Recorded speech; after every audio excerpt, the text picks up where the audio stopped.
Midnight in California. A huge, crooked house rises out of the fog. Stairs that go nowhere. Doors that open into walls. Windows facing other windows. A maze in wood and glass.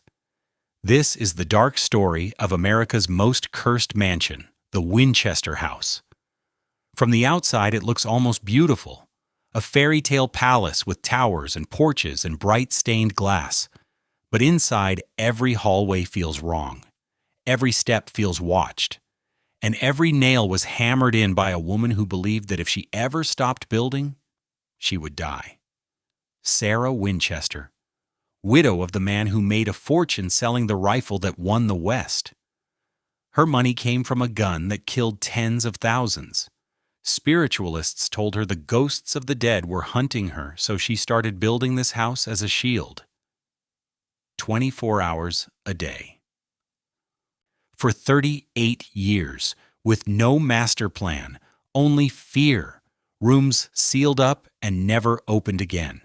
Secret passages the servants refused to enter alone, visitors who said they heard footsteps in empty hallways, and voices calling their names. Was Sarah Winchester a mad woman trapped in her own grief? Or did she know something dark about this mansion that we are still too afraid to believe? If you enjoy deep investigations into Gilded Age architecture and the families who built it, please like, subscribe, and tell me in the comments which house to explore next. Your support makes these detailed stories possible. Chapter 1. The Woman Who Disappeared into Her Own House. The workers knew something was wrong. Morning after morning, they walked through the gates of the sprawling estate in San Jose, California. They picked up their tools, checked their instructions when there were any, and they built. Staircases, hallways, bedrooms, bathrooms, entire new wings rising in a matter of weeks. But they almost never saw the woman who paid them. Sarah Winchester stayed out of sight. She moved through the house like a shadow, leaving instructions on slips of paper, sending out cash payments through servants, sketching designs on scraps that made no architectural sense. A door 7 feet high, a staircase with steps only 2 inches tall, a window built into the floor. The men did not press her with questions. The work was steady. The pay arrived on time. And in the 1890s, during a period of economic panic and uncertainty, that was enough. But they talked among themselves. They whispered that she held séances at midnight in a room with 13 hooks on the wall. They said she rang a bell at midnight to summon the spirits, and again at 2 in the morning to send them away. They said she believed the ghosts of everyone killed by a Winchester rifle were hunting her, and that the only way to confuse them, to keep them wandering and lost, was to never stop building. Some decided she had lost her mind. Others were sure she was strangely clever. A few suspected she might be both at once. What is known as this: Sarah Winchester inherited a fortune worth roughly $500 million in today's money. She used it to create a house that defied logic. A house that grew and twisted and folded in on itself for nearly 4 decades. A house that, by the time she died, had become one of the strangest structures ever built in America. The work never stopped. Day crews hammered and sawed under the California sun. Night crews worked by lamplight, the sound of their tools echoing through the orchards. Neighbors said you could hear the hammering at all hours. Some said it sounded like a heartbeat. Sarah reportedly slept only a few hours a night. Servants said she wandered the halls in the dark, checking rooms, testing locks, listening. For what? They did not know. Maybe for footsteps that were not hers, maybe for voices, maybe for the kind of silence that feels like something held back. The house became a labyrinth. 160 rooms at its peak, 40 staircases, 10,000 windows, 2,000 doors. Some led to ordinary places. Others led nowhere. A closet 3 inches deep, a chimney that stopped short of the roof, a door on the second floor that opened directly onto a 15-foot drop into the garden below. Visitors who came to call, and there were fewer and fewer of them as the years went on, said the house felt wrong. Not haunted in the way ghost stories usually sound. Just wrong. Like walking through a fever dream. Hallways that doubled back on themselves. Rooms that seemed to shift when you were not looking. But Sarah kept building. She kept the workers employed. She kept the house growing. And she never explained why. To understand why, you have to go back. Back to New Haven, Connecticut. Back to a young woman who married into one of the wealthiest and most controversial families in America. Back to the rifle that made it all possible. Back to the beginning. Chapter 2. The rifle that built an empire. The Winchester rifle did not look like much at first. A simple lever-action design. Wood stock, metal barrel, a mechanism that let you reload faster than any gun before it. But that speed changed everything. Before Winchester, a soldier or settler had to stop, fumble with powder and ball, reload one shot at a time. The Winchester let you fire again and again without pause. 15 rounds in some models. You could clear a room, hold off a raid, or hunt game without ever lowering your weapon. The marketing was ruthless and brilliant. The gun that won the West. Posters showed cowboys and frontiersmen, rugged and free, Winchester in hand. It became a symbol of American expansion, of manifest destiny, of progress. It also became a symbol of death. Native American tribes facing Winchester repeaters in the hands of the United States cavalry. Bison herds, 60 million animals, reduced to near extinction, many shot with Winchesters by commercial hunters. The Civil War, range wars, outlaws and lawmen both carried them. The rifle was everywhere, and everywhere it went, people died. The Winchester Repeating Arms Company made a fortune. By the 1860s, Oliver Winchester Heenscott, the company's founder, was one of the richest men in America. His son, William Wirt Winchester, inherited the business, and William married Sarah Lockwood Pardee in 1862. Sarah was 23 years old, small, barely 5 feet tall, with dark hair and serious eyes. She came from a well-respected Connecticut family. She was educated, fluent in multiple languages, and an accomplished pianist. Friends described her as thoughtful, shy, deeply religious. She married into wealth she could not have imagined. The Winchester mansion in New Haven was grand but tasteful. Dinner parties, charity events, the kind of life expected of a family with new money trying to prove they belonged among old money. Sarah played her role, the quiet, proper wife, the dignified daughter-in-law. But there was a weight to it. The rifle was never far from conversation. Every dress, every chandelier, every servant's wage, it all came from the same source, a weapon, a tool designed to kill as efficiently as possible. Sarah never spoke publicly about how she felt about that, but people close to her said she was uncomfortable with it, that she asked questions, that she struggled with the contradiction of living in comfort built on violence. Then, the funerals began. First, in 1866, Sarah gave birth to a daughter, Annie Pardee Winchester. A healthy baby, bright-eyed and small like her mother. Sarah poured everything into her, all her love, all her hope for a future that might feel lighter than the past. Annie lived 6 weeks. She died of marasmus, a wasting disease, likely caused by malnutrition or an inability to digest milk. The doctors could do nothing. Sarah held her daughter as she faded. The grief was absolute. Sarah withdrew. She stopped attending social events, stopped playing piano. Friends said she barely spoke for months. William tried to comfort her, but the loss lived between them, like a shadow. They never had another child. 15 years later, in 1881, William contracted tuberculosis. He weakened slowly, coughing blood, losing weight, fading in the same grand house where they had once held dinner parties. Sarah nursed him, watched him die. She was 43 years old, a widow, childless, and the sole heir to a fortune built on 50,000 deaths. Chapter 3. The Medium and the Message. Sarah could not sleep. Night after night in the New Haven mansion, she lay awake in rooms that felt too large and too empty.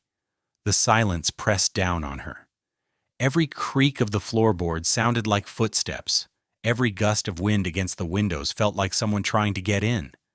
Her friends worried. Her family tried to help. But grief like that does not respond to polite concern or well-meaning advice. Sarah was drowning, and she was looking for anything at all, that might explain why God had taken everything from her. This is where spiritualism stepped into her life.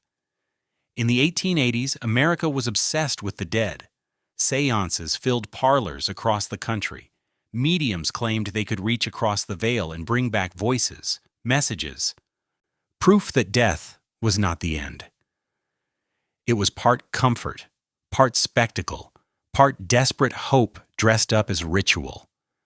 For people like Sarah, educated, religious, but shattered by loss, spiritualism offered something the church could not: the possibility of contact, of answers, of hearing her daughter's voice one more time.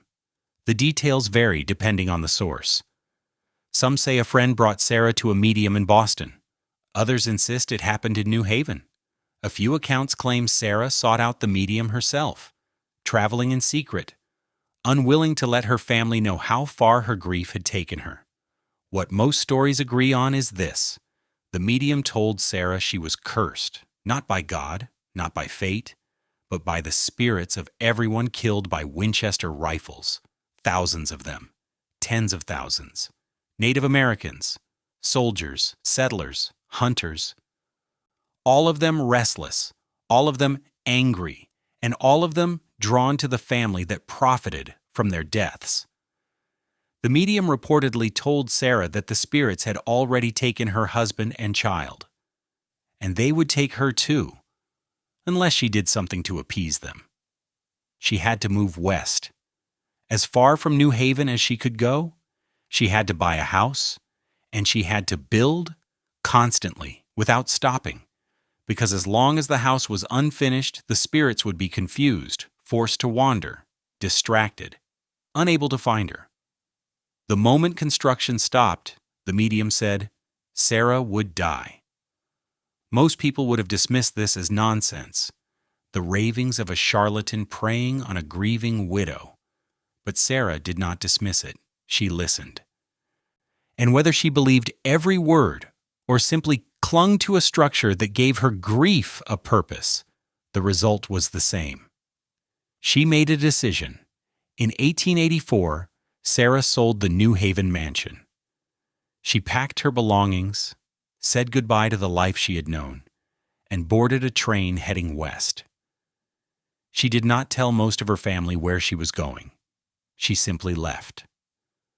She traveled across the country, through farmland and prairie, over mountains and desert, until she reached California, the edge of the map, the place where America ran out of land and met the sea. In San Jose, surrounded by orchards and fog, she found an unfinished farmhouse, 8 rooms, 2 stories. Nothing special at first glance, just a wooden structure sitting on 40 acres of fruit trees. She bought it, and then she hired carpenters. The work began in 1886, and for the next 38 years, it never stopped. Chapter 4. The House That Never Sleeps. The hammering started at dawn. Carpenters arrived at the San Jose property and found plans waiting for them. Sometimes there were sketches on brown paper. Sometimes there were only verbal instructions delivered by the head foreman. Sometimes there was nothing at all, just orders to tear down what they had finished yesterday and start again from scratch. They worked until sunset. Then the night crew arrived. This was not how normal construction worked. Most building projects operated only during daylight hours. Materials were expensive. Labor was costly. Working at night by lamplight and candlelight was inefficient and dangerous. But Sarah did not care about efficiency. She cared about continuity. The house had to keep growing, day and night, every single day. Workers described a strange rhythm to the job. Some days they would frame out an entire bedroom, complete with windows and a door. The next morning, Sarah would decide the room needed to be somewhere else. They would dismantle it board by board and rebuild it 20 feet to the left. On other days, they would construct a staircase that rose 7 steps, turned at a landing, and dead-ended into a ceiling. They would ask the foreman if this was a mistake. He would shrug and say that those were the orders. Doors were installed that opened onto blank walls. Cabinets were built only 1 inch deep, decorative, useless, like props on a stage. A chimney rose 4 stories and stopped just short of the roof, venting into the attic instead of the open air. Windows were placed at floor level, staring into other rooms rather than outside. None of it made sense, but the paychecks always cleared. And in an era when work was uncertain and wages were often delayed or never fully paid, that mattered more than logic. Sarah paid in cash, weekly, on time. She also fed the workers, hot meals prepared by her kitchen staff and carried out to the scaffolding and work tables. In the 1890s, during economic depressions that left families hungry and desperate, this job was not just employment, it was a lifeline. The men stayed, and they kept building. Sarah herself remained mostly hidden. She moved through the house at odd hours, inspecting work, leaving notes, changing plans. Servants said she rarely slept more than a few hours, that she spent much of the night walking the halls, alone, listening to the shifting bones of the house. One worker reportedly glimpsed her once through a window. A small figure dressed in black, standing in an unfinished room, staring at the walls as if reading something written there that no one else could see. The house grew. 8 rooms became 20. 20 became 40. Wings extended in multiple directions. Towers rose. A grand ballroom was added, then sealed off and never used. A conservatory appeared with stained glass windows imported from Europe. A kitchen was fitted with modern appliances that were cutting edge for the time, but the oddities multiplied faster than the normal rooms. A door on the second floor opened directly onto empty air over the garden. No balcony, no staircase, just a 15-foot fall onto brick pavement. A tiny staircase, with steps only 2 inches high, rose slowly over 44 steps to climb a little more than 9 feet. Switchback hallways looped endlessly, designed, it seemed, to confuse anyone trying to walk from one end of the house to the other. Local newspapers started paying attention. The Winchester Mystery House, they called it. The mansion where the widow kept crews working day and night on a building project that made no sense to anyone outside the gates. Reporters tried to interview Sarah. She refused. Guards were hired to keep trespassers off the property. The gates stayed locked. The orchards formed a quiet, leafy wall between the road and the growing maze of turrets and gables. But the rumors slipped through anyway, and they were about to get much darker. Chapter 5. The Séance Room. Deep inside the maze, there was a room Sarah visited every night. The servants called it the Séance Room. A small, unremarkable space tucked away in the center of the house, where no outside walls touched it. No natural light reached it. You had to know the route. Through a specific hallway, past a door disguised as a cabinet, down a passage barely wide enough for one person. Once inside, the room felt wrong. 13 hooks lined one wall. No one knew what they were for. No coats ever hung there. No tools. Just 13 iron hooks, evenly spaced, holding nothing at all. A single entrance, but 3 exits. One door led back the way you came. Another opened into a different hallway entirely. The third led to a drop, a false door that, if opened carelessly, would send you tumbling into a storage room 8 feet below. In the center of the room sat a cabinet. Inside, reportedly, Sarah kept robes and objects used in her rituals. What kind of objects the servants would not say, or did not know. A bell system connected this room to Sarah's bedroom. 2 bells. One rang at 2 in the morning, the hour when Sarah believed the veil between worlds was thinnest. That bell summoned the spirits, or summoned Sarah to meet them. Accounts differ. The second bell rang at precisely 2 in the morning again in some versions of the story to send the spirits away. 13 chimes. One for each hook on the wall. Workers who stayed late claimed they heard the bells, heard footsteps in the hallways afterward, heard Sarah's voice, faint and muffled, as if she were speaking to someone in a language they could not quite make out. But no one ever saw what happened inside that room. Sarah never explained it, never confirmed or denied the séances. The only hints come from servants who worked in the house for years. And even they offered fragments, not facts.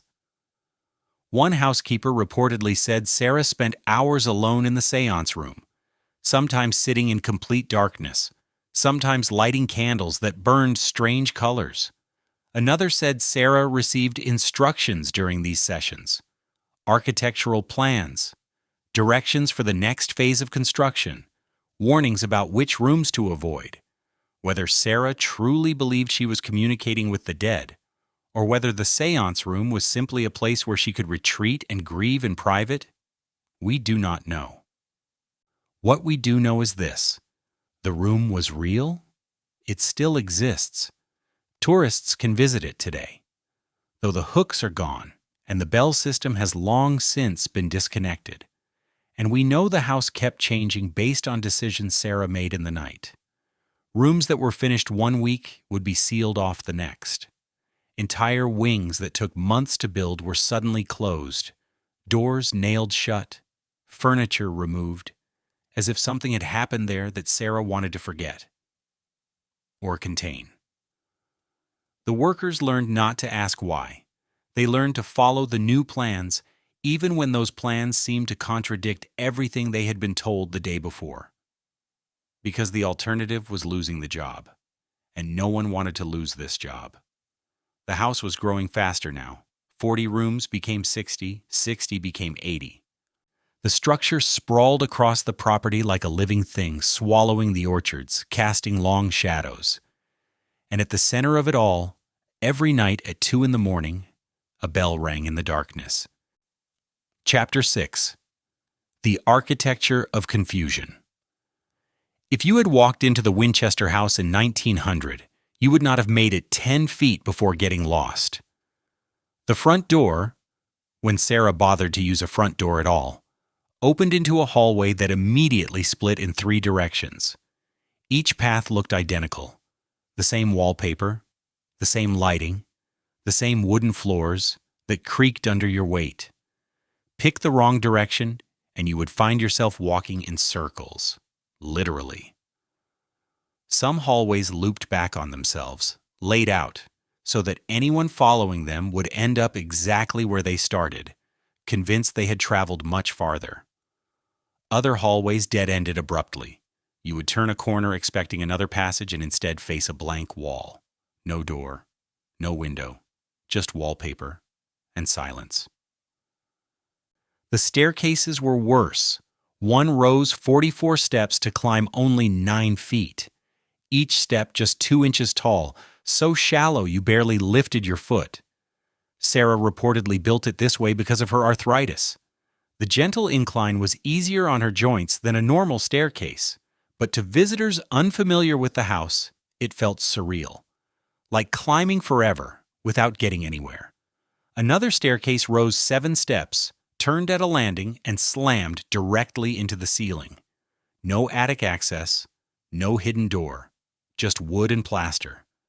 The workers had built it, then stopped, waiting for further instructions. The instructions never came.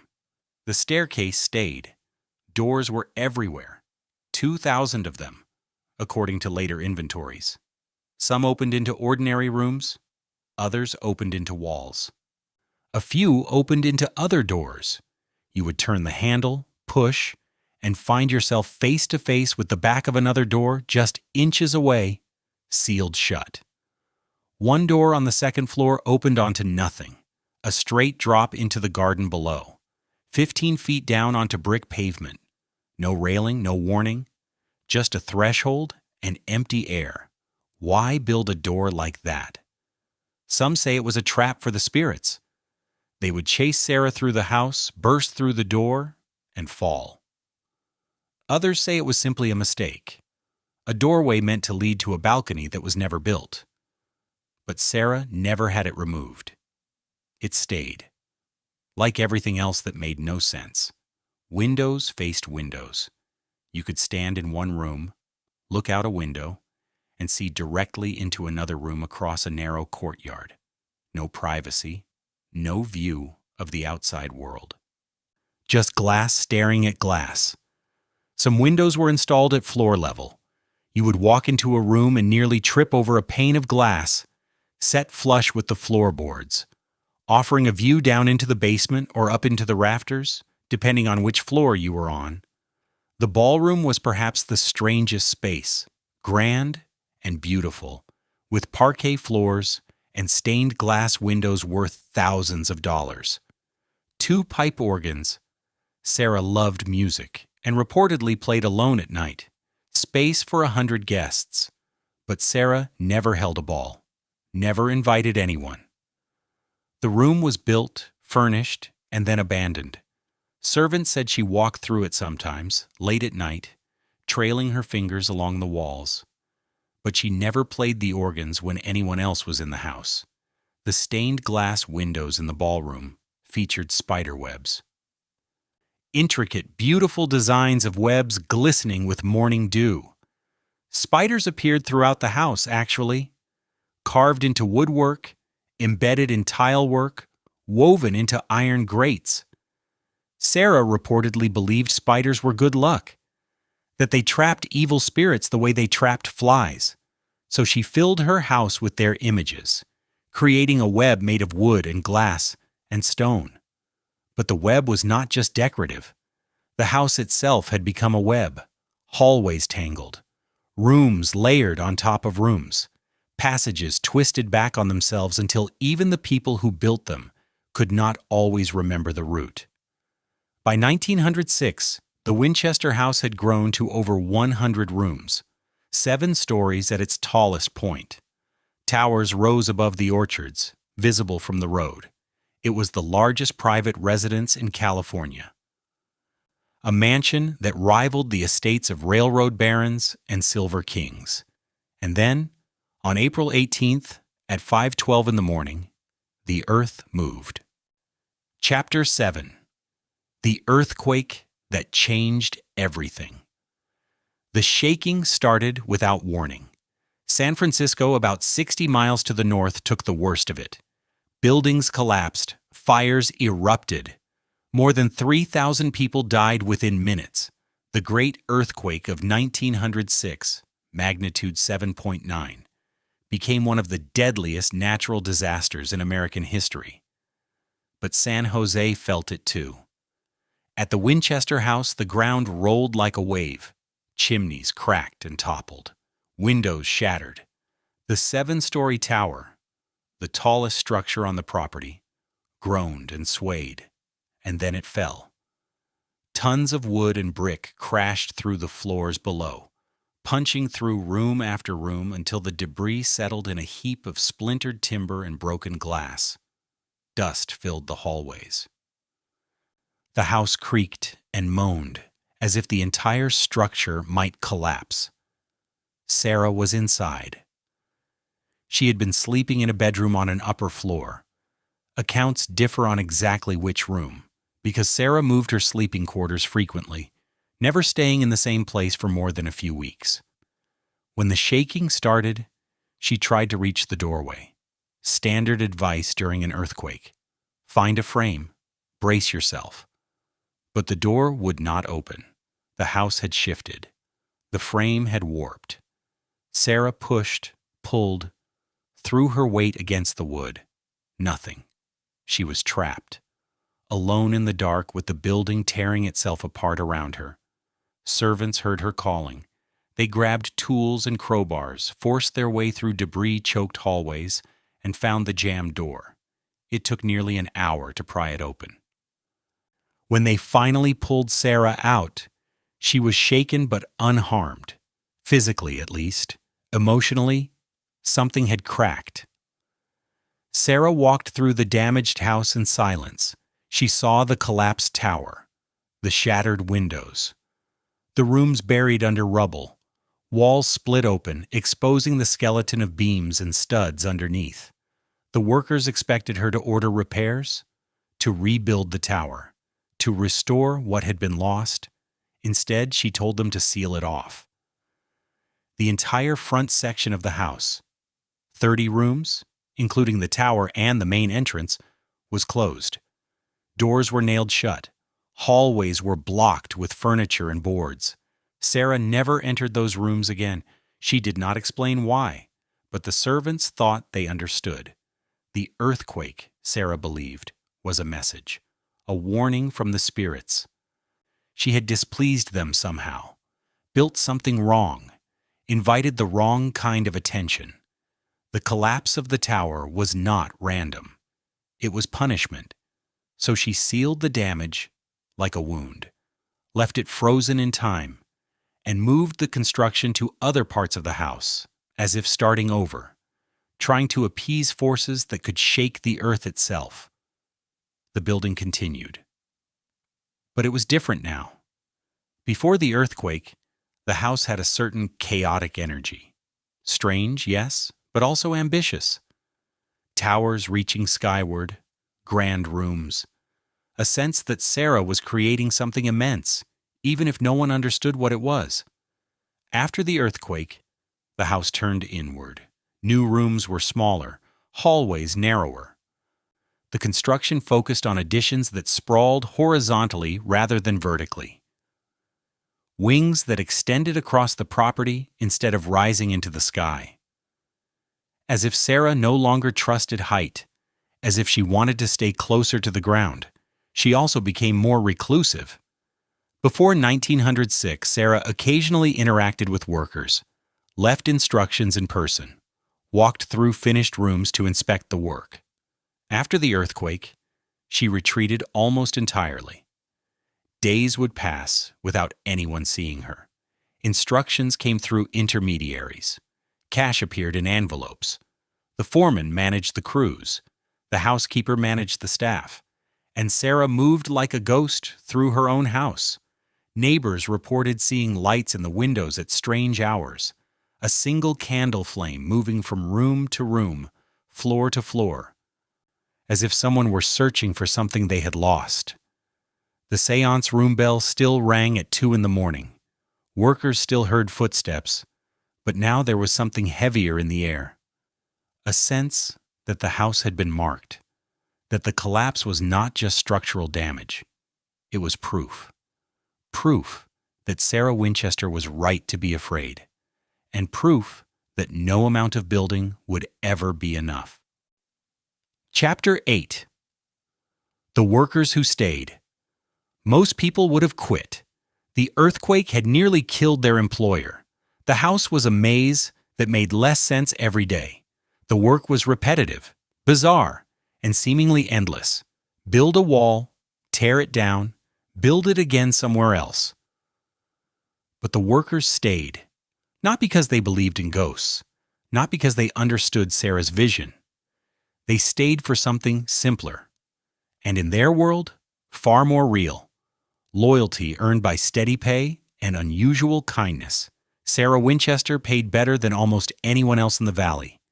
A skilled carpenter could make $2 a day working on farms or public buildings. Sarah paid $3, sometimes more for specialized work, and she paid every week in cash, without fail. No delays, no excuses.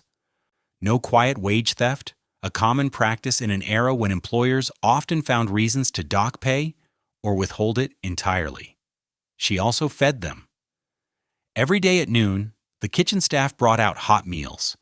Not scraps or leftovers, but full plates, roasted meat, vegetables, fresh bread, coffee. In the winter, there was soup. In the summer, cold lemonade and fruit from the orchards. For men who often went home to sparse dinners, this was not a small detail. Some workers later said the midday meal at the Winchester house was the best food they ate all week. Beyond wages and food, there was something even rarer: security. The 1890s saw multiple economic depressions. Banks failed, businesses closed, construction jobs dried up for months at a time, leaving families desperate. But the Winchester house kept building, through panic, through recession, through hard winters when most projects shut down. Sarah's house never stopped. Men worked there for 5 years, 10 years, 15 years.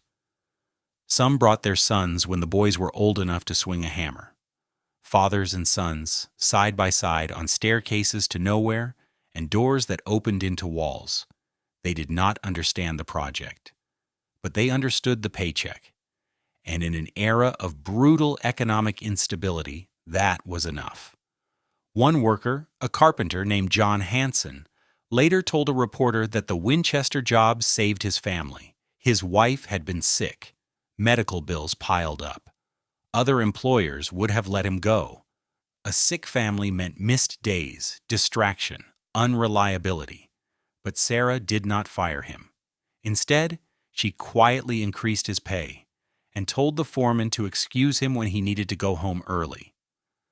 No long explanations required, just a simple acknowledgement that life was hard and people needed room to deal with it. Hanson worked on the house for 18 years. Stories like his were common. A laborer whose child needed surgery. Sarah paid for it. A plasterer who broke his arm and could not work for 2 months. Sarah kept him on salary anyway. An elderly maintenance man who could barely climb ladders anymore. Sarah gave him lighter duties instead of pushing him out. This was not charity staged for the public. Sarah never advertised her kindness, never called the newspapers. She simply took care of the people who took care of her house. The workers noticed, and they protected her in return. When reporters came sniffing around, asking questions, trying to peer through windows or climb fences for a glimpse of the mad widow, the workers turned them away. When neighbors gossiped about strange lights and midnight bells, the workers shrugged and kept their opinions to themselves. They built her maze. They followed her impossible instructions. And they kept her secrets. Some of them likely thought she was eccentric, maybe even unwell. But she was their eccentric, unwell employer, and she treated them better than anyone else ever had. So when Sarah asked them to build a staircase that went nowhere, they built it. When she asked them to install a door in the floor, they installed it. And when she asked them to seal off 30 rooms and never speak of what they had seen inside, they sealed the rooms and stayed silent. By 1910, the house had grown to over 160 rooms, the largest it would ever be. A sprawling, impossible structure that employed dozens of people and baffled everyone who saw it. But for the men who built it, the Winchester house was not a mystery. It was a job, a good one. And in a world that offered so few of those, that was enough. Chapter 9. The Widow the World Wanted to See. The newspapers could not resist her. By 1910, Sarah Winchester had become exactly the kind of story that sold papers. A reclusive widow, a vast fortune, a house that made no sense, and best of all, rumors of ghosts, curses, and midnight rituals. The San Francisco Call ran the first major story, Mystery House of Santa Clara Valley, the headline read. The article described a mansion built by a woman who fears the spirits of those killed by her family's rifles. It mentioned sealed rooms, endless construction, and workers who spoke in whispers about bells that rang at 2 in the morning. The story spread. Other papers picked it up, embellished it, added details that may or may not have been true. One claimed Sarah wore a veil at all times and never let servants see her face. Another said she ate dinner at a table set for 13, with 12 empty chairs for the ghosts she believed joined her. A third reported that she had spent over $5 million on the house, a staggering sum, roughly equivalent to $150 million today, and had no intention of ever finishing. Sarah never responded, never issued corrections, never gave interviews. Her silence made it worse, or better, depending on your perspective. The lack of denial let the stories grow wilder. Each retelling added new layers. The séance room became a chamber of horrors. The staircase to nowhere became proof of madness. The construction itself became evidence of a woman trapped in delusion, building frantically to outrun death. The public ate it up. This was the Gilded Age, sliding into the progressive era. America was obsessed with the very rich and the very strange, industrialists building mansions, eccentrics doing inexplicable things with their fortunes, and here was Sarah Winchester, a woman with more money than some small countries, spending it all on a house that seemed designed to confuse and disturb. She became a caricature. The Mad Widow, the Ghost Lady, the woman who talked to the dead. But the caricature was not accurate. Yes, Sarah was reclusive. Yes, she believed in spiritualism. But so did millions of Americans, including well-respected scientists, authors, and political leaders. Seances were common. Mediums were mainstream. The idea that the dead could communicate was not fringe. It was fashionable. And yes, the house was strange. But Sarah was not incoherent.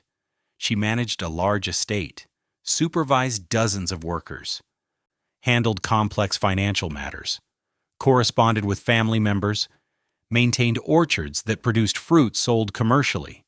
She was functional, organized, in control. The oddities in the house were not entirely random. Many had practical explanations. The shallow staircases accommodated her arthritis. The many bedrooms let her move frequently, a common practice for people with chronic pain trying to find comfortable sleeping positions. The small doors and low ceilings might have been designed for a woman who stood barely 5 feet tall. Standard-sized doors would have felt oversized and imposing. Even the doors to nowhere could be explained. Construction plans changed. Additions were made. Old doorways became obsolete, but were left in place rather than patched over. It was not necessarily madness. It was the messy reality of building continuously for decades without a single fixed master plan. But newspapers did not want practical explanations. They wanted mystery, fear. A story that confirmed what people already believed, that too much money, too much grief, and too much time alone would drive anyone insane. So that is the story they told. Sarah Winchester, the papers said, was a woman haunted. Not metaphorically, literally haunted by the ghosts of thousands, building a house to trap them, losing her mind one room at a time. The truth was quieter and sadder. Sarah was a widow who had lost her only child and her husband within 15 years. She had inherited a fortune tied to violence she had not personally committed, but benefited from every day. She had moved across the country to escape the weight of that inheritance and had found a project, strange, yes, but also purposeful, that gave structure to her grief. She kept people employed. She built something massive and strange and entirely her own. And she did it while the world watched from a distance, judged her motives, and turned her into a living ghost story. By 1915, Sarah was in her 70s. The construction had slowed, not stopped, never stopped, but slowed.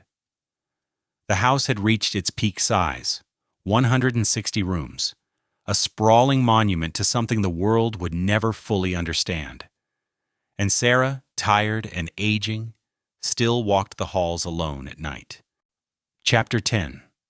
The Last Rooms. Sarah's hands shook now when she held a pen. Her arthritis had worsened. The same condition that had shaped the house, those shallow stairs, those small rooms, now made it difficult for her to write instructions, sketch plans, or do the work that had defined nearly 4 decades of her life. She moved more slowly through the hallways. Servants heard her cane tapping on the wooden floors at night, a faint rhythm that echoed through the empty corridors. Tap, tap, tap, pause. Then movement again, as she made her way from one room to another, checking locks, testing doors. She still changed bedrooms frequently, but now it was no longer restlessness, it was necessity. Some nights her joints hurt too much to climb any staircase. Other nights she needed to be on the ground floor, closer to the staff, in case she fell or called out and no one heard. The construction crews noticed the change too. Instructions came less frequently. Days passed with no new plans, no changes, no orders to tear down and rebuild.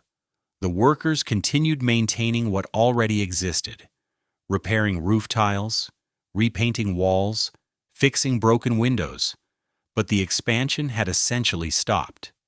By 1920, the house looked the same as it had in 1915, the same number of rooms, the same sprawling footprint across the property.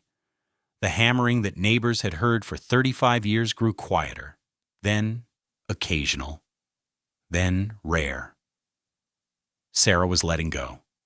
She spent more time in the conservatory, the room with the stained glass windows and the small fountain.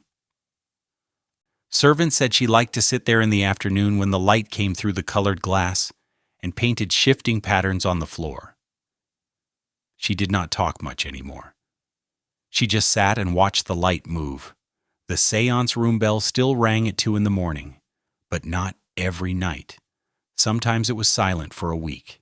Then it would ring again. 13 chimes, cutting through the darkness, and the staff would know Sarah was still seeking whatever she had been seeking all along. Answers, forgiveness, contact with the daughter and husband she had lost so many years ago, or maybe just silence, a moment of peace in a house built to hold chaos.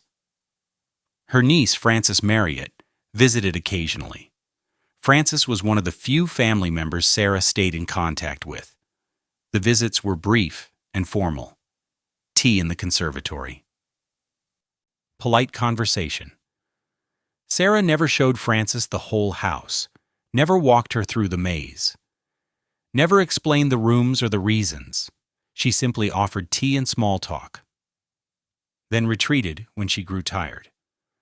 Frances later said Sarah seemed smaller each visit, not just physically, though age and illness had reduced her to a frail, bird-like figure, but smaller in presence, as if the house had grown so large it had absorbed her, and all that remained was an echo moving through its halls. In early September 1922, Sarah moved her bedroom one last time. She chose a small room on the ground floor, simple, plain walls, a single window facing the gardens, nothing strange, no hidden doors or trap passages, just a quiet space where an old woman could rest. She asked the staff to bring her bed, a chair, and a small table. Nothing else.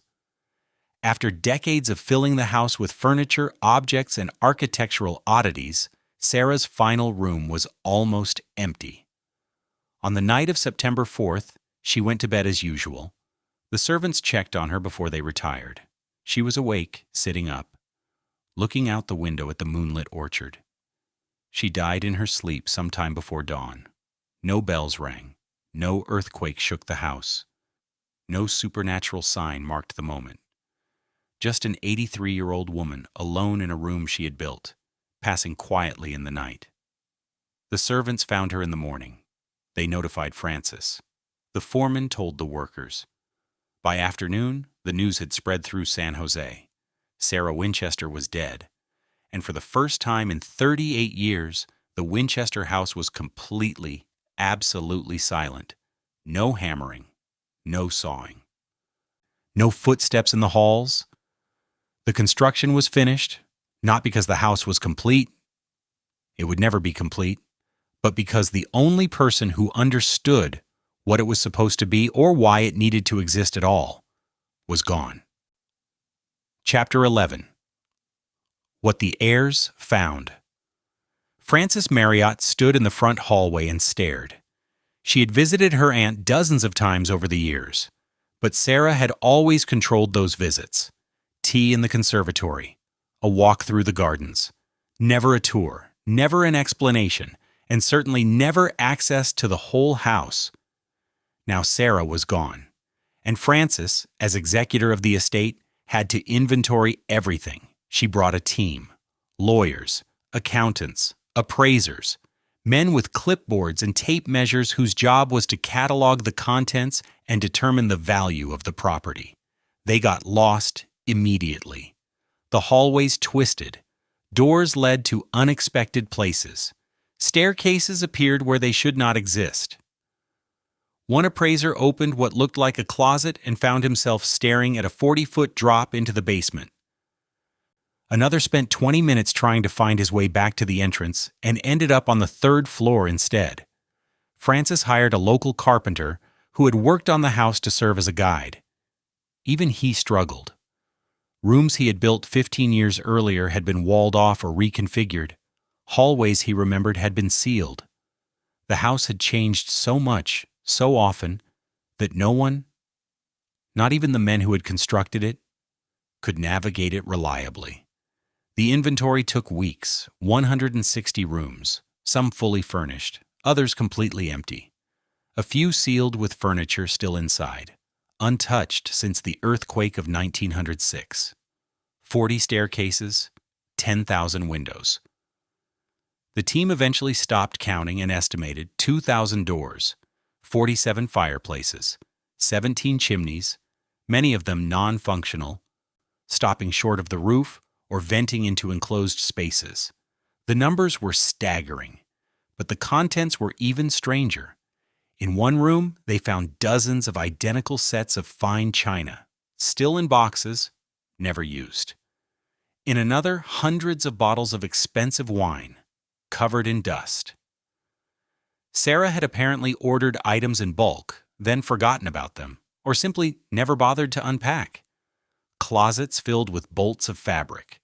Wallpaper rolls stacked from floor to ceiling. Enough construction materials to build another house entirely.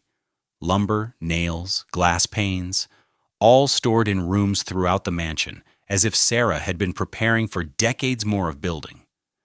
But there was almost no personal correspondence, no diaries, no journals explaining her plans or her reasoning. A few letters from family members, carefully filed. Some financial records, but nothing that revealed Sarah's inner life, nothing that explained why. The séance room yielded no answers. The 13 hooks were empty. The cabinet held robes, as the servants had said, but nothing occult. No spell books, no strange artifacts, just cloth and empty space. Frances later told reporters she had hoped to find answers in the house. Some document that would make sense of the decades-long construction, the bizarre design, the choices that seemed incomprehensible. She found none. What she did find was evidence of something else. Receipts showing Sarah's charitable donations, anonymous contributions to hospitals, orphanages, and disaster relief funds. She had given away substantial sums over the years, quietly, without recognition. Pay records listing the names of workers who had been on the estate for 10, 20, even 30 years. Men who had raised families on Sarah's wages. One notation showed a pension paid to a worker who had become too old to continue. Sarah had kept paying him anyway. letters from servants asking for time off to care for sick relatives, and Sarah's responses always granting the requests, always with pay. Frances began to see a different picture. Not a mad woman, not a terrified recluse, but someone who had carried grief and guilt in a way that made sense to her, even if it made sense to no one else. Still, the house was a problem. It was massive, expensive to maintain, impossible to sell as a residence. Who would want to live in a labyrinth with staircases to nowhere and doors that opened onto walls? The furniture was auctioned off. 5 moving trucks worth of belongings sold to pay estate taxes and debts. It took days to empty the rooms. What remained was the house itself, empty now, silent, a shell of wood and glass and stone that no longer had a clear purpose.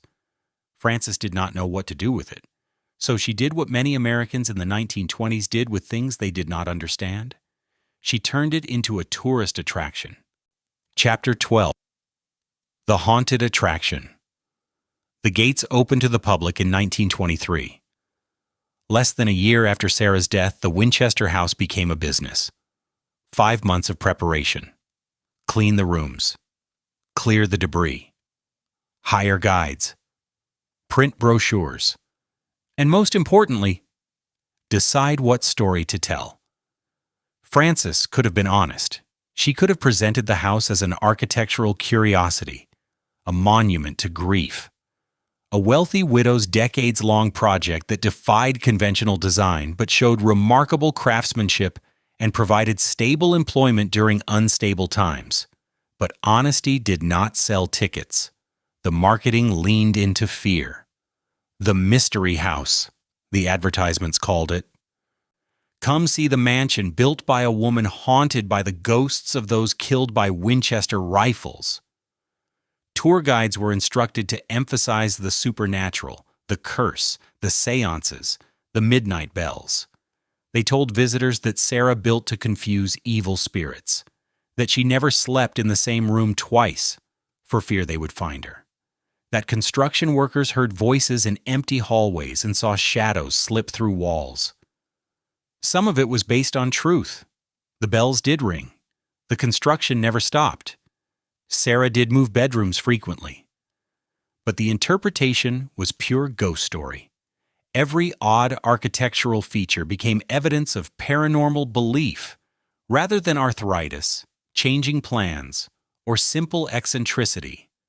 The public loved it. Thousands came in the first year. Families drove from San Francisco. Tourists traveling through California added it to their itineraries. Local kids dared each other to take the tour, half hoping to see a ghost and half hoping they would not. The guides developed a script. They led groups through the maze, pointing out the staircase to nowhere, the door that opened to a drop, the windows facing windows.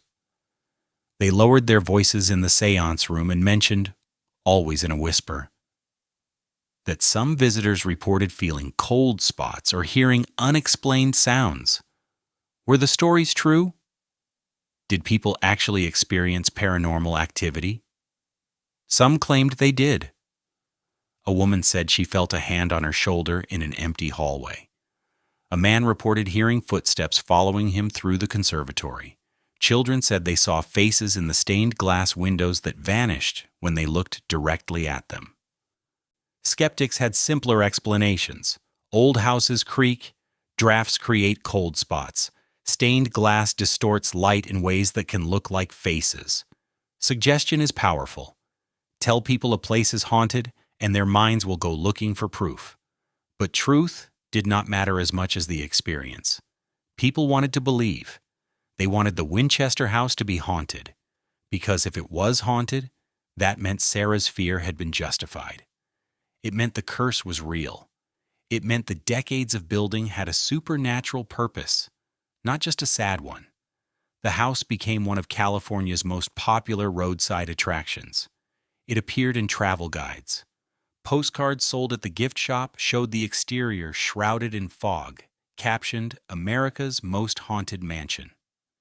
Sarah's memory transformed. In life, she had been private. misunderstood, occasionally pitied. In death, she became a legend, the Mad Widow, the woman who tried to build her way out of a curse and failed. Except, had she failed? Sarah lived to 83, longer than her husband, longer than many of her contemporaries. She survived tuberculosis outbreaks, the earthquake of 1906, the Spanish flu pandemic. She died peacefully in her sleep, in a bed she had chosen, inside a house she had shaped down to the smallest detail. If the curse said she would die when construction stopped, she had already broken it. Construction did slow, for years before her death, and ended completely in her final weeks. And nothing supernatural happened. No vengeful spirits, no dramatic reckoning, just age and natural decline. But that version of the story did not sell tickets. So the guides kept telling the ghost story. They kept emphasizing fear and madness over grief and purpose. They kept framing Sarah as a victim of supernatural forces rather than a woman who found an unconventional way to cope with unbearable loss. Decades passed. The house changed ownership multiple times. Each new owner continued the haunted house narrative, adding embellishments, modernizing the tour, but preserving the core message. This place is cursed, and the woman who built it was running from ghosts. By the 1970s and 80s, the Winchester house had become a staple of paranormal culture. Ghost hunting shows featured it. Psychics claimed to feel overwhelming spiritual energy. Books about haunted America almost always included a chapter on Sarah Winchester and her endless mansion.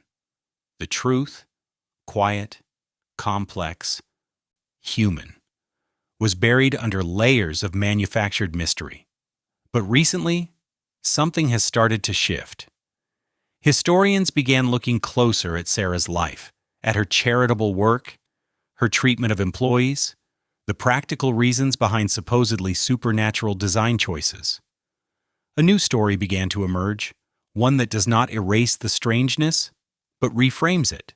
Not a haunted house, a monument to grief, and perhaps, in its own strange way, to hope.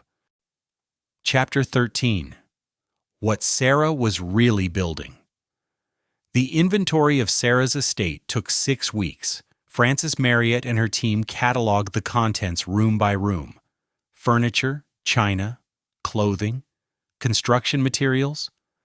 The financial records, though, told a clearer story than the house itself. Sarah had employed an average of 22 workers continuously from 1886 until her death. The payroll records showed wages above the going rate. A carpenter making $2 a day elsewhere earned $3 at the Winchester estate. Skilled craftsmen earned even more. The account books also recorded charitable contributions, anonymous donations to San Jose hospitals, money sent to orphanages, relief funds for earthquake and fire victims. The amounts were substantial.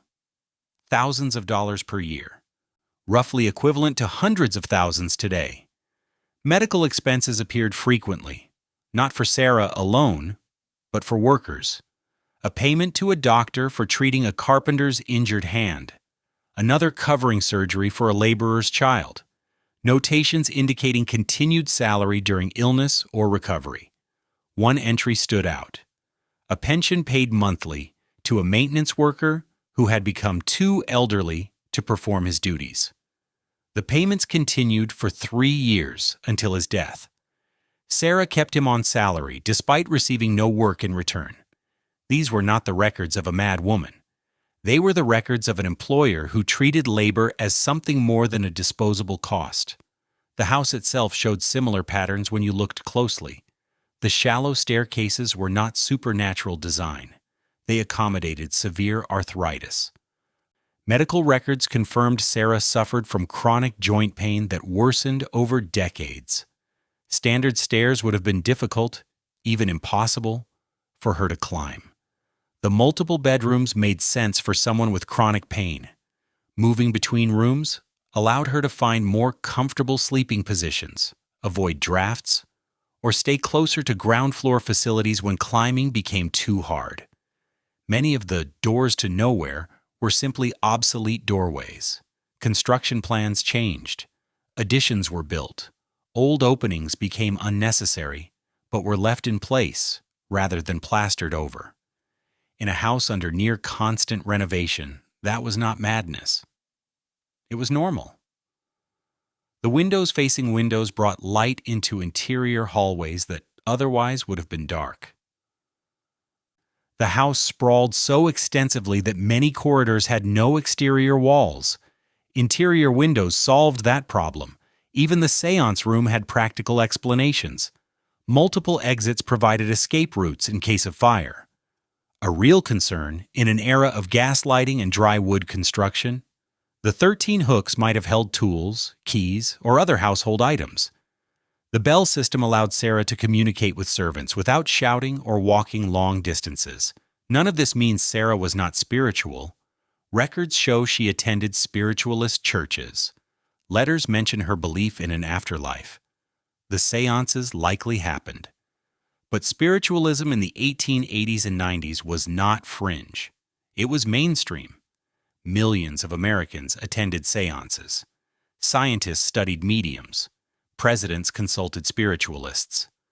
Sarah's beliefs were not proof of insanity. They showed she participated in one of her era's dominant religious trends. The construction itself served several purposes at once. It employed workers during years of economic instability. The 1890s saw multiple financial panics. Construction jobs disappeared. Families went hungry. But the Winchester project continued, providing steady work and steady wages when both were scarce. It gave Sarah a project. Something to plan, supervise, and control. Widows in her world often had few options and were expected to fade into quiet domesticity. Sarah instead ran a large-scale construction operation for nearly 4 decades, and it created something lasting.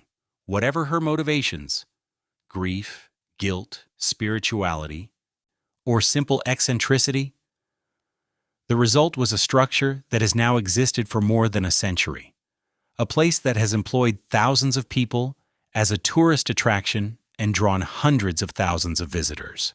The Winchester rifle money came from death. That fact never changed. But Sarah's use of that money created employment, charity, and architecture. She transformed inherited wealth into wages and craft. Whether that amounts to redemption is a question each observer has to answer for themselves. What is documented is simpler. A wealthy widow spent 38 years building a house that made sense to her, even when it made sense to no one else. She paid fairly, she gave generously, and she created something that outlasted her by more than 100 years. The house stands today not because of curses or ghosts, but because of decisions Sarah made about how to spend her time and money. Those decisions were unusual, sometimes inexplicable, but they were hers. And they turned grief and guilt into lumber, glass, and 160 rooms that still confuse and fascinate anyone who walks through them. Chapter 14. The House That Refuses to Die.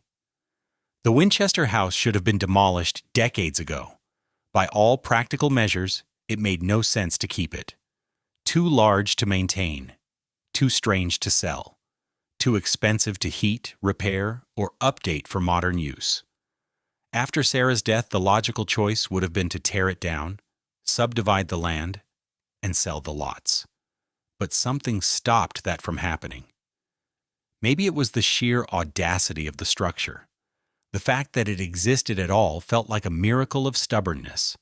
One woman, working without a formal master plan, had created something that rivaled the mansions of industrial titans who hired famous architects and armies of workers. Or maybe it was the story. By the 1920s, the legend had taken hold. The curse, the ghosts, the endless building. That narrative had value. Not scholarly value necessarily, but cultural value, entertainment value, so the house stayed.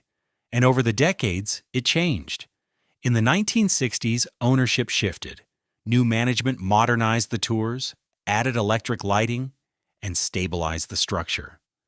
The earthquake damage from 1906 was finally repaired. Rooms Sarah had sealed were opened again, giving tourists access to spaces that had been frozen in time for 60 years. The narrative shifted slightly. Less Mad Widow, more architectural mystery. Guides started mentioning Sarah's intelligence, her business acumen, her treatment of workers. The ghost stories remained, but they were balanced with facts. By the 1980s and 90s, paranormal investigators began to arrive with equipment: electromagnetic field detectors, infrared cameras, audio recorders hunting for electronic voice phenomena. They spent nights in the house, documented cold spots and unexplained sounds, and declared it genuinely haunted. Others followed with counter-explanations. Structural engineers pointed out that old wood expands and contracts, creating pops and groans. Physicists described how air currents in a poorly insulated mansion create sharp temperature shifts. Psychologists talked about the power of suggestion and how expectation shapes what people feel and hear. The house became a Rorschach test. People saw what they wanted to see. Believers found evidence of spirits. Skeptics found evidence of physics. Historians found evidence of grief. Architects found evidence of pain being accommodated through design. All of them were probably right in their own way. In 2016, a film was released, Winchester, starring Helen Mirren as Sarah. It leaned heavily into horror. Jump scares, ghostly apparitions, Sarah as a tortured medium battling evil forces. The movie took broad liberties with history, inventing characters and events, turning Sarah's quiet, repetitive life into a supernatural thriller. Historians criticized it, but the film introduced Sarah's story to a new generation. Millions of people who had never heard of the Winchester house suddenly knew the name. Ticket sales at the mansion spiked. The house had become something Sarah never intended, a character in its own story, a place that existed as much in imagination as in physical space. Today, over a century after Sarah's death, the Winchester Mystery House remains one of California's most visited tourist attractions. Hundreds of thousands walk through it each year. They move along the hallways, climb the staircases to nowhere, stand in the séance room, and wonder. The tours come in flavors now. Standard tours focus on the architecture and the ghost stories. Specialty tours explore the basement, the attic, and areas normally closed to the public. Behind-the-scenes tours show the structural engineering, the restoration work, the constant effort required to keep a 140-year-old mansion standing. There are flashlight tours at night for those who want the full haunted experience, walking through dark corridors with only a narrow beam of light, hearing every creak and groan, feeling every draft. In that setting, it is easy to believe in ghosts. There are historical tours that focus on Sarah's life, the workers, and the world she'd lived in. These tours acknowledge the grief, the spiritualism, and the complicated relationship between wealth and guilt. The gift shop sells everything from serious books about Victorian architecture to ghost hunting gadgets. Winchester rifle replicas sit next to Sarah Winchester dolls. History and legend, fact and fiction, all mixed together in a space that has always resisted clean categorization. The house itself still manages to surprise people who think they know it.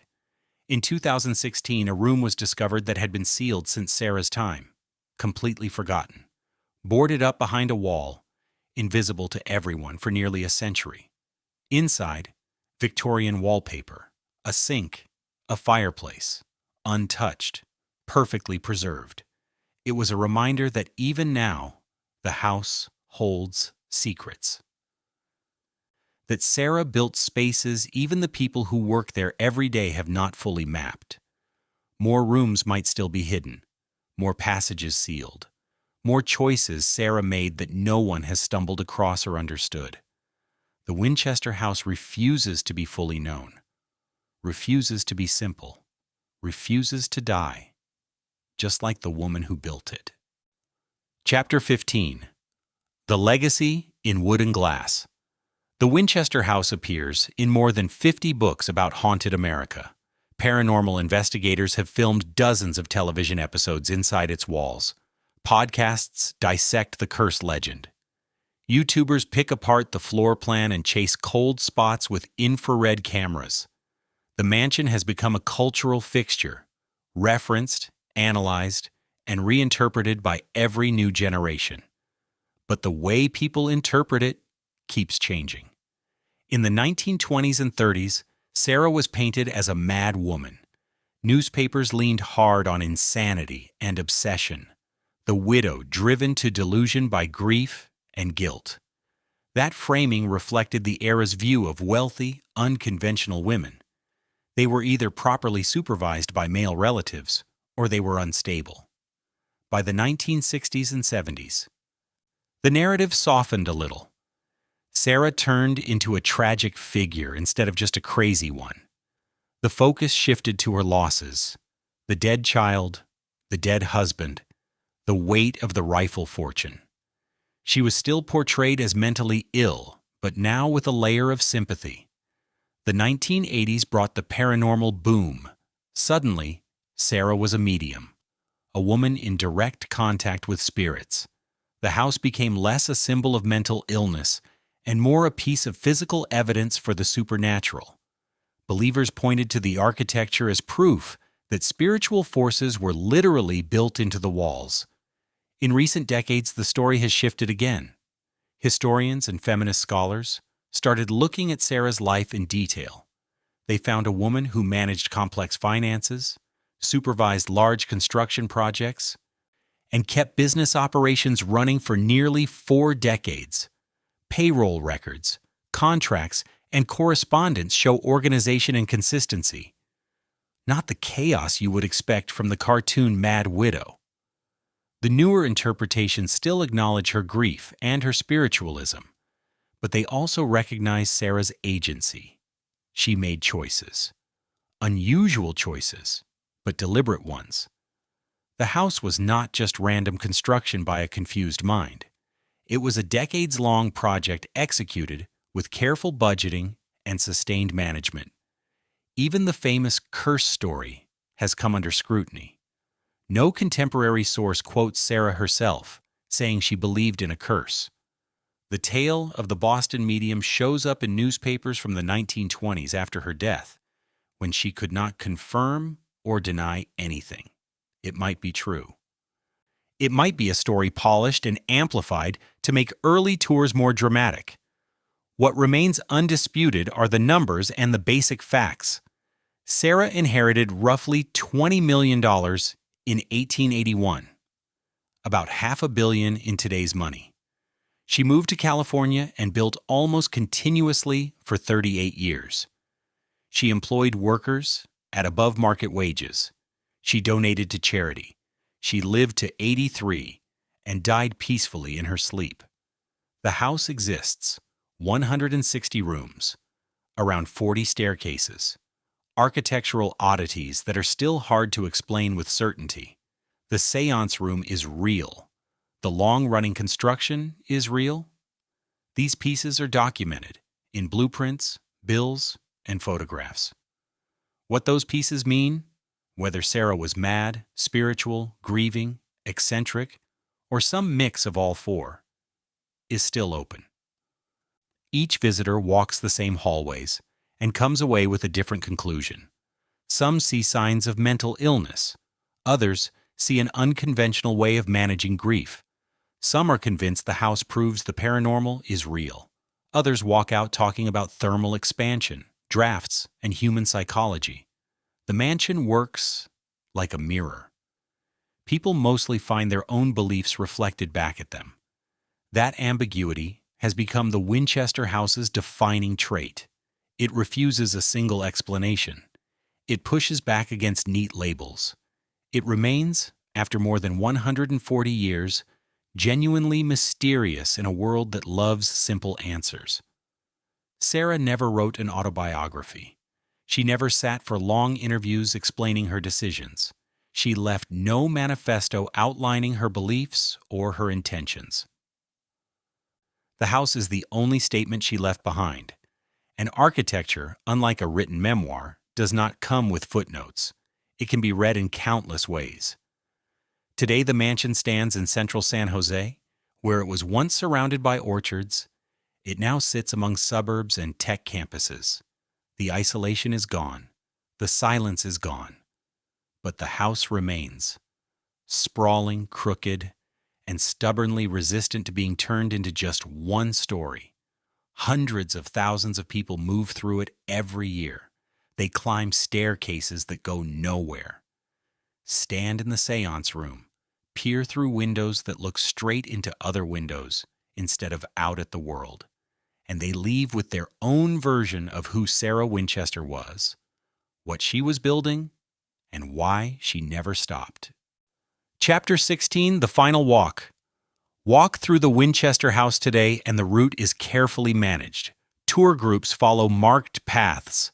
Velvet ropes block off fragile areas. Signs explain the architecture.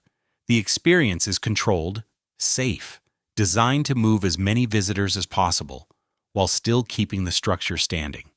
But imagine walking through it in 1920, when Sarah was still alive, when the building itself was still in motion. You would enter through whichever door Sarah had designated that month as the main entrance. The front door changed periodically. A servant would meet you and lead you inside, down hallways that turned unexpectedly, past open doorways where workers hammered and sawed. The smell would be completely different from today. Fresh sawdust, oil, wet plaster, varnish drying on new wood. The house was a construction site and a residence at the same time. Dust hung in the air. Voices and hammer blows echoed through the corridors, bouncing off unfinished walls. You would pass workers who barely looked up. They had seen visitors before. They knew not to answer questions. They just kept working, following plans that might be replaced by new ones the next morning. The servant would guide you to the conservatory or a sitting room. You would wait there among plants and heavy furniture. Sometimes Sarah would appear, a small woman in black, polite but distant, her voice soft, her manner precise. Other times, she would not. The servant would return with an apology. Mrs. Winchester was indisposed. Please leave your card. If you did meet her, the conversation would be formal and brief. Sarah reportedly spoke quietly, chose her words carefully, and ended meetings as soon as she felt tired. That was often. She was not hosting salons. She was allowing interruptions. You would leave through a different door than the one you entered. You would walk past different rooms, down a new hallway, perhaps down a short staircase you were sure you had not seen before. The route out rarely matched the route in, whether this was intentional, Sarah confusing visitors the way she was said to confuse spirits, or simply a side effect of the labyrinth she had created. No one knew. That version of the house is gone. Sarah's presence is gone. The workers' noise is gone. The feeling that the building itself is still changing is gone. What remains is the shell, the architecture without the architect. The tour guides step into the gap and explain the features. The staircase that rises 7 steps into a ceiling, they say, was built because Sarah received instructions from spirits during a séance, or because the plans changed and the staircase became obsolete, or because she wanted to test a design before committing to a full flight. You are invited to pick the explanation that feels right. The door that opens onto a 15-foot drop exists for similarly layered reasons: a trap for ghosts, an unfinished balcony, a mistake left in place because fixing it cost money and time. The house itself never clarifies. This is what makes the Winchester house endure. Not just the ghost stories, though those help sell tickets, Not just the architectural oddities. Plenty of buildings have strange features. What lasts is the uncertainty. The sense that Sarah Winchester knew something visitors do not. That there was logic in the layout, intention in the additions, meaning in the maze. But she never wrote it down, never explained it, and now no one can. The house became a monument to questions without answers, to grief that could not be neatly spoken, to choices that made perfect sense to one person and still puzzle everyone else. Tourists walk through and try to solve it, decode it, find the pattern that explains 38 years of constant building. They will not. Sarah did not build the house to be solved.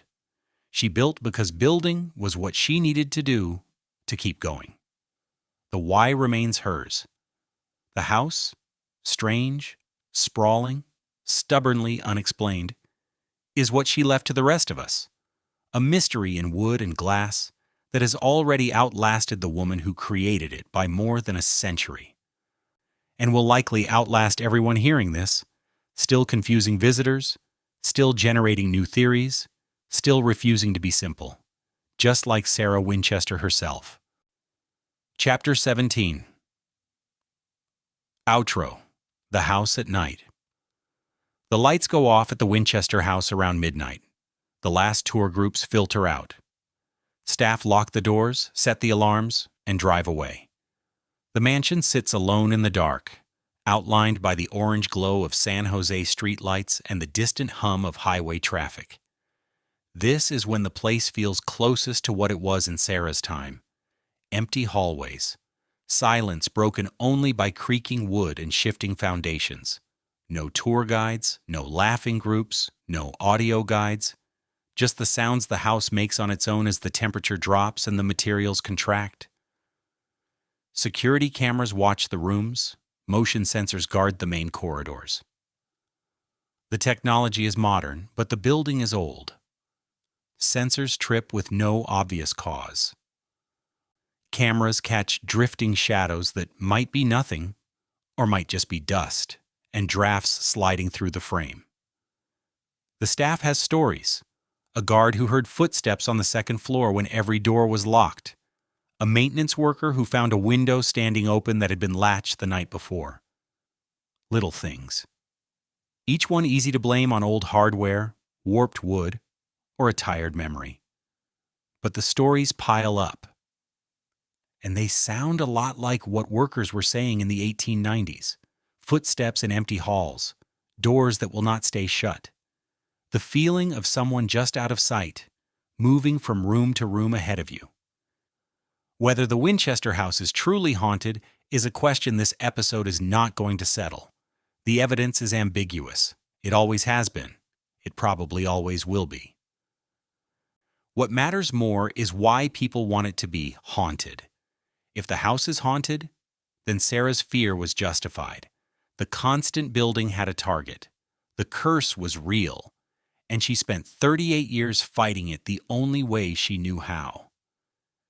If the house is not haunted, if it is just wood and glass and the physics of an aging structure, then she built for 38 years chasing something that never existed outside her own mind. And that is sadder, harder to sit with. The haunting, whether real or imagined, gives the story a clean shape. It turns a grief story into a ghost story. And ghost stories are easier to tell. But standing in the empty mansion at midnight, that difference starts to blur. Sarah Winchester walked these same hallways for decades, alone, at night, making decisions no one else understood, turning sketches and instructions into a building that outlived her and everyone who knew her.